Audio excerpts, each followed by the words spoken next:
Boris Karloff didn't just play Frankenstein, he survived him. Today, we remember the monster as a Hollywood icon, but underneath that flat head was a man glued, painted, sanded, burned, bound, and bolted into place by one of the most demanding makeup artists that ever lived. Let's go in the makeup chair and inside those grueling transformations, inside the pain, the artistry, and the sheer endurance that created one of the most recognizable characters in film history. And let's explore how Jack Pierce, Boris Karloff, and Frankenstein itself changed the industry and the world forever. I'm Antonia Carlotta, and this is Universally Me, the channel for all things Universal and classic horror. My family started Universal Studios, and they made the Universal monsters, including Frankenstein. Our journey begins in 1931. Universal was looking to follow up their surprise hit Dracula with a new monster, and they had their eye on Frankenstein. Enter Jack Pierce. He had wowed Uncle Carl with his work on The Monkey Talks and The Man Who Laughs, and he became head of the makeup department. This was sort of fortuitous timing for Jack Pierce. In 1930, Lon Chaney died. He was called the Man of 1,000 Faces and known for absolutely transforming himself in every role with his makeup. But with his death, there was suddenly an opportunity for someone else to take his throne, and Jack Pierce was up for the challenge. So now we're in 1931. James Whale has signed on to direct, and Boris Karloff is hired to play the monster.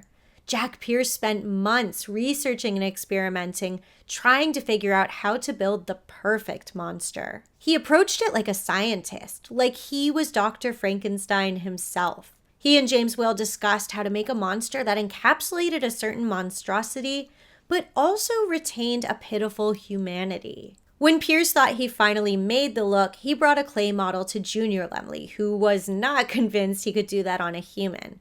But Pierce was 100% positive he could, and Junior was excited to take it to the limit. Boris Karloff sat in the makeup chair with Jack Pierce for almost 4 hours every day. Pierce created the look almost from scratch each time, not just slapping on a mask, but building a face layer by layer. He used spirit gum and cotton to build up Karloff's already prominent forehead and held it all together with collodion, which I am sure felt like huffing nail polish. On top of that, they added wax and putty to his eyelids to make them droop. Sometimes he could barely open them at all. Lipstick and shoe polish added dark shadows, and grease paint on his face, neck, and hands gave that deathly coloring. The top of his head and his hair were specifically designed to be flat. Pierce was really methodical about it. He wasn't just creating any monster, he was creating that monster in that world. And that monster wasn't made by a doctor, he was made by a scientist, so he wouldn't be perfectly designed and stitched together. It would be a little more haphazard. Jack Pierce put real thought into what method, the simplest method, the scientist would use to insert the brain.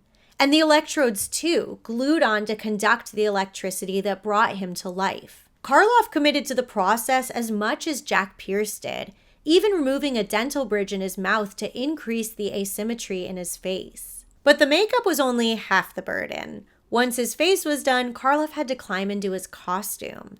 Padded to boost his height, sleeves shortened to exaggerate his limbs, and boots that added additional inches and gave him that lumbering gait now inseparable from the monster. But those boots weren't just aesthetic, they were also literal pain. They weighed about 13 pounds each and had steel rods that limited his mobility. So not only did he have heavy makeup, insane boots, but he also had to carry Colin Clive over and over and over again. And Frankenstein was only the beginning. In 1935, Karloff, Whale, and Pierce all signed on for the Bride of Frankenstein, and this time they were faced with new challenges.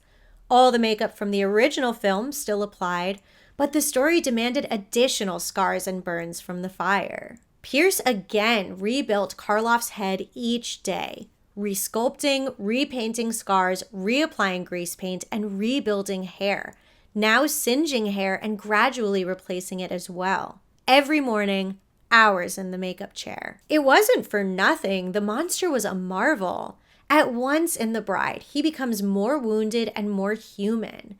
And it's truly a marvel that Karloff could convey so much emotion and be so relatable under so much makeup. By the time Karloff's final turn as the monster came in 1939 with Son of Frankenstein, the grueling process had taken its toll, and Karloff was ready to hang up the monster's blazer one last time. There was a real cost to this monster, and Karloff was the one who had to pay it time and time again. Jack Pierce's artistry was extraordinary, but that 4 hours that Karloff spent in the makeup chair, that was just to apply the makeup. Removing the layers, which involved peeling, scraping, dissolving, and sometimes removing bits of hair or skin with it all, was a few hours more.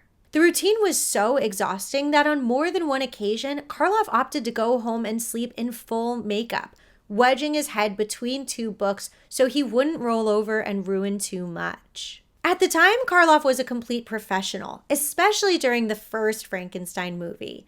He had been trying to make it as an actor for years before Frankenstein came along. This could be his big break, and he wasn't about to ruin it. Even in subsequent films, he still didn't complain. He appreciated the artistry, he loved the monster, and he knew these films were important. But future interviews reveal the extent of his discomfort. Scars from the constant applying and removing of the electrodes, lifelong back problems from carrying Colin Clive in that heavy costume, the lack of sleep, the torturous hours glued to the chair, and suffering on set. His entire costume weighed about 48 pounds. They filmed during a hot August, and he lost 25 pounds during the making of the first film. What many people don't know is the good that came out of it. This experience inspired Karloff to become one of the founding members of the Screen Actors Guild in 1933. He had seen and lived how vulnerable actors were on set, especially in dangerous or physically demanding roles. SAG's mission emphasized fair working hours and protection from unsafe conditions. Karloff knew firsthand what it meant to endure work that went far beyond reasonable, and he didn't want other actors to go through what he went through. So his monster not only changed horror history, but helped change Hollywood. As for Jack Pierce, by the 1940s and 50s, his meticulous process became increasingly unattainable and unnecessary. Materials like foam latex became faster and more practical. But Pierce was resistant, and eventually he was replaced by Bud Westmore. Pierce's makeup had been a masterpiece, but it was also the last of its kind. And its very brutality may have pushed the industry toward innovation. Future actors who inherited the monster role, Glenn Strange, Bela Lugosi, Lon Chaney Jr., all wore lighter molded appliances, more comfortable, far faster to apply. But none carried the brutal authenticity of Karloff's original transformation. The design became so iconic, Universal copyrighted it. The flat top head, the scars, the bolts, they are all legal and cultural property of Universal, maybe forever. Someone check me on that. It's easy to forget when watching the monster in any of those original 3 films that beneath the cotton, collodion, putty, and grease paint is a human being. Boris Karloff. He endured chemical burns, 13-pound boots, immobility, and endless adhesives to bring this misunderstood creature to life. And then he turned that experience into action, making sure nobody else would have to endure what he did. Now, I know actors still suffer in makeup and costuming to make great movies. So in the comments, I want to hear your favorite example of grueling makeup or costuming that made for a great monster or character. My mind instantly goes to Doug Jones in The Shape of Water, Cynthia Erivo in Wicked, and Jason Momoa in Aquaman, all saying that they do not use the bathroom all day because their costumes are too much to deal with. Don't forget, paid members get bonus videos, pictures, member meetups, and more. It's the best way to support Universally Me. And if you love these Universal and classic horror deep dives, make sure you're subscribed. Hit the like button and the notification bell. Share this video with somebody who loves the Frankenstein monster. And thank you so much for watching. Bye.